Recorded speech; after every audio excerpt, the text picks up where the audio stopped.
श्रीमद् भागवत में अनेकों प्रमाण हैं। आप प्रथम स्कंद से हम शुरू करें। परीक्षित महाराज को गौरमुख ऋषि ने, श्रृंगी ने श्राप दिया।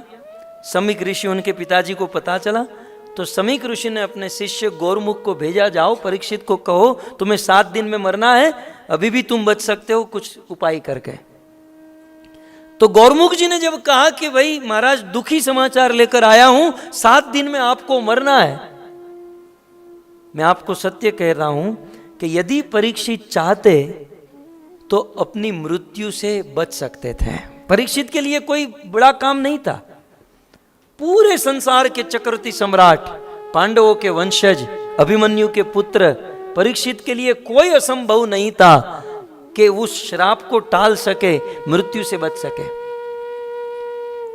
लेकिन सूत जी ने वहां पर लिखा तत्साधु मनिये।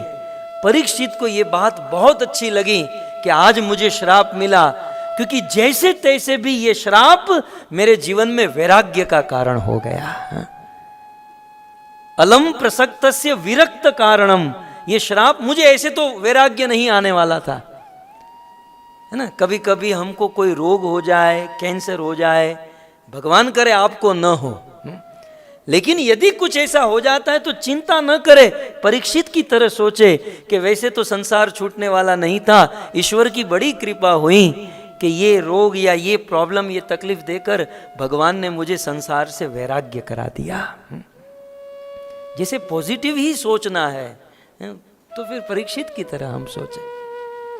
और उस समय परीक्षित को महाभागवत कहा गया, 12 महाजनों में से एक।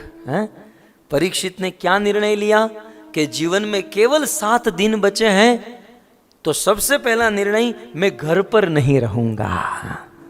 त्यक्त्वा, आप श्लोक में पहला शब्द क्या है, कथा किस पॉइंट पर चल रही है, त्यक्त्वा। त्यागना ये बहुत बहुत बड़ा गुण है, और महापुरुष उसे कहते हैं जिसके अंदर त्याग होता है। महापुरुष का सबसे पहला गुण है त्याग। कभी कभी हम लोग डिवोटी तो हो जाते हैं, बाहर से कंठी, माला, तिलक, शिखा, धोती, कुर्ता, लेकिन अंदर से तो ज्वालामुखी फटा होता है? संसार को भोगते, ये करे वो करे, क्या क्या कामनाएं होती है। लेकिन साधु उसे कहते हैं जो बाहर से भले गृहस्थ हो, आसक्त हो, परंतु अंदर से विरक्त हो। परीक्षित की तरह समय आया और परीक्षित ने त्यक्त्वा, त्याग दिया, और अपना घर बार, भागवत में बड़े विस्तार से वर्णन है। परीक्षित जब चले, उनकी पत्नी ने रोका, आप मत जाइए जी। परीक्षित के 4 पुत्र थे, जन्मेजय आदि, उन्होंने रोका। परीक्षित के मंत्री, प्रजा, सब ने रोका, लेकिन त्यक्त्वा, महाराज परीक्षित निकल गए और हस्तिनापुर से हरिद्वार भागीरथी गंगा के तट पर पहुंचे।